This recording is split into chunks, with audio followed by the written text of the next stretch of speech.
Talvez você conheça esse jogador por sua incrível capacidade de matar bolas de longe no estouro do cronômetro.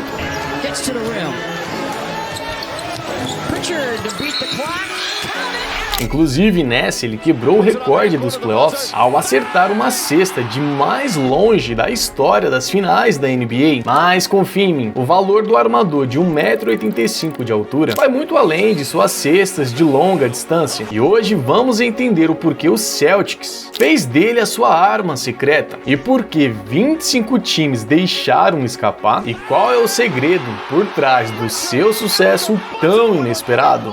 Peyton Michael Pritchard, nascido em 28 de janeiro de 1998, em Tuolumne, no Oregon, e o seu nome foi em homenagem a um lendário armador, Gary Payton, e toda a sua família compartilha o amor pelo basquete, onde o seu pai e o seu irmão adotivo, Anthony Matias, foram atletas universitários. Inclusive, ele jogou do lado do Pritchard na faculdade, e junto com a sua irmã, eles foram destaques também no ensino médio pela mesma escola. Well, they both run the point for the boys and girls teams at Westland High School. Brother Peyton, sister Lexi Pritchard. E foi justamente esse amor em família pelo basquete que o fazia acordar 5h30 da manhã todos os dias para treinar o seu controle de bola na sua garagem. E ele até conseguiu convencer a sua mãe a deixá-lo a estudar em casa para que pudesse passar mais tempo treinando. E pela Wesleyan High School, ele foi realmente uma super estrela. E mesmo que na maioria das vezes ele fosse o jogador mais baixo dentro de quadra, ele conseguia ter médias acima dos 22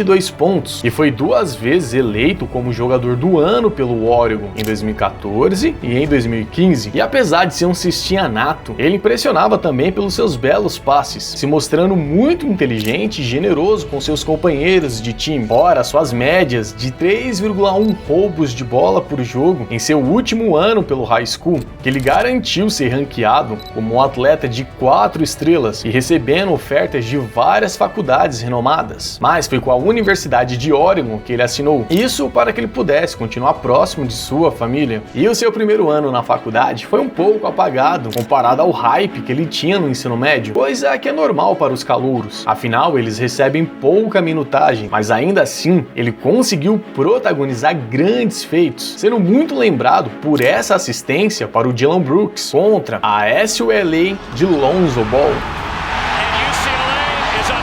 E também por ter sido o único calouro a ser titular na Final Four da NCAA daquele ano. É que também ele foi o único titular a ter retomado para a faculdade, pois é normal que na primeira temporada os jogadores universitários se candidatem para o draft, mas como seu primeiro ano foi apagado, ele preferiu ficar mais um ano para melhorar o seu jogo, e de fato assim o fez, dobrando as suas médias para 14 pontos por jogo e tendo médias de 4 assistências por partida. Realmente foi a escolha certa, pois ele ajudou o time a conquistar um improvável título da PAC-12 e sendo eleito o MVP da conferência. E por ter tido uma temporada tão superior à sua primeira, ele até chegou a se candidatar para o draft, mas retirou seu pedido para jogar mais um ano pela faculdade. Talvez essa decisão tenha sido por conta do seu irmão, que tinha se candidatado ao draft, mas acabou sendo não chamado, e mesmo que ele tenha assinado com o time da D-League, nunca conseguiu um espaço no plantel dos Spurs e acabou sendo dispensado. E mais uma vez a paciência do Peyton Pritchard foi recompensada, pois no seu último ano pela Universidade do Oregon, ele teve médias de 20 pontos por partida e 5 assistências por jogo, chegando a ser o líder de todos os tempos em assistência da história da faculdade e sendo eleito não apenas o jogador do ano de sua conferência, mas também recebeu o prêmio Bob Cousy de melhor armador do país. E para fechar com chave de ouro, novamente foi campeão da PAC-12 pelo Oregon e pôde ouvir isso. The Boston Celtics select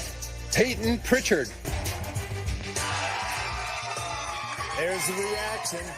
Ser selecionado quase no final do segundo round, depois de uma temporada incrível como o Pritchard fez, realmente foi apenas por um único motivo, e sim, a sua altura. Mas na Summer League ele mostrou muita autoridade e confiança para impor o seu jogo, mostrando a sua marca registrada, que é de conseguir criar o seu próprio espaço para o arremesso em cima de qualquer um e infiltrar em quem quer que seja com muita autoridade. E claro, a sua incrível capacidade capacidade de dar excelentes passes. E na sua primeira partida oficial, ele marcou 17 pontos contra o Philadelphia 76ers. E como o Kemba Walker estava machucado, ele ganhou mais minutagem. E no jogo seguinte, ele mostrou que estava mais do que pronto para a NBA ao fazer esse game winner contra o Miami Heat.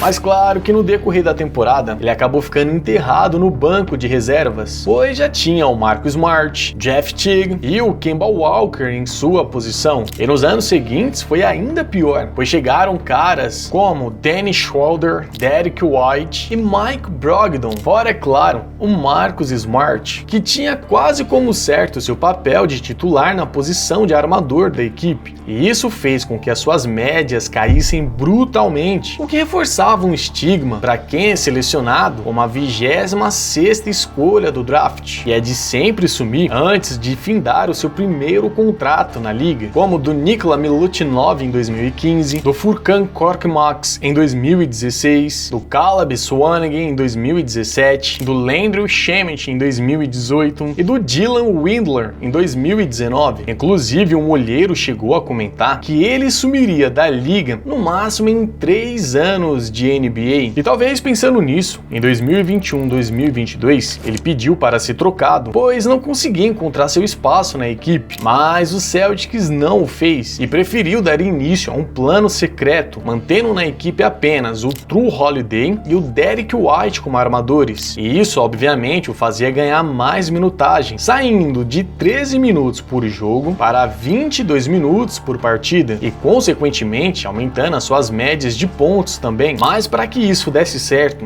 ele teria que aceitar algo que quase ninguém faria, que foi renovar o seu contrato com o salário mais baixo da sua classe, onde até o Zeke Naji, que tem médias de 1 ponto por jogo, ganha mais do que ele. E agora que a sua minutagem foi aumentada e não tinha mais a concorrência de vários armadores renomados para tomar os seus minutos, ele conseguia mostrar muito mais o seu potencial, chegando a registrar um triplo-duplo de 30 pontos, 14 rebotes e 11 assistências na vitória contra o Atlanta Hawks. Agora, a coisa que mais impressiona no armador de Oregon é a sua obsessão por treinar, pois ele disse que paga jogadores profissionais nas férias para tentar marcá-lo.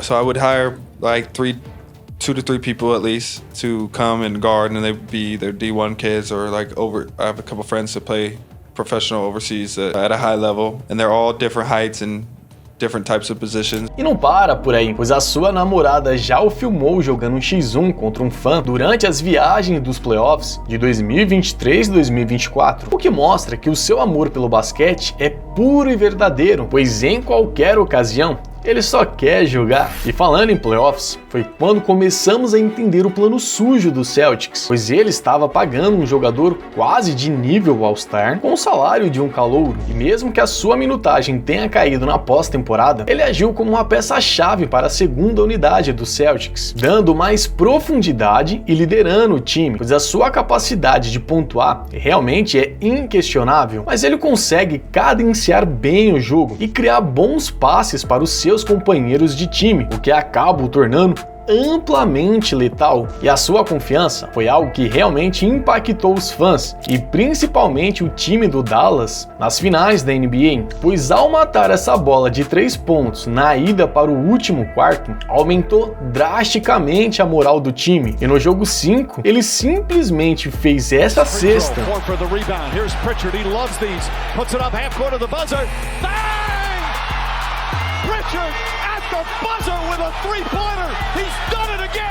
Que foi registrada como a cesta de mais longe feita na história das finais da NBA desde 1998, e que para muitos foi a partir daquele momento que sacramentou de vez o título celta. Atualmente o armador de Oregon continua impressionando e tendo muito mais tempo dentro de quadra e liderando a corrida para ganhar o prêmio de 6º homem da NBA. E em um gráfico dessa temporada, quando comparado com o Shai Gilgeous-Alexander e o Stephen Curry, vemos que a sua taxa de assertividade realmente é algo surreal, ainda mais se a gente lembrar que estamos comparando um reserva contra o maior arremessador de todos os tempos e o forte candidato de MVP da liga. E isso pode ficar um pouco mais insano, pois o Jrue Holiday já afirmou que ele está sendo o cara mais difícil de se marcar no Celtics atualmente. E estamos falando de um dos melhores defensores da liga e de um cara que tem que marcar estrelas como o Jaylen Brown e o Jason Tatum nos treinos. E é louco imaginar que somente agora que ele vai entrar no seu verdadeiro auge, que é dos 27 anos de idade. E agora eu deixo a pergunta para vocês: ele deve continuar sendo esse cara que lidera o banco de reservas ou o time precisa escalar ele como titular? E se ele não for titular no Celtics, qual time ele ia se encaixar perfeitamente? Deixa aqui nos comentários que eu quero saber a sua opinião. E não esquece também de deixar o like e conferir se você já está inscrito no canal.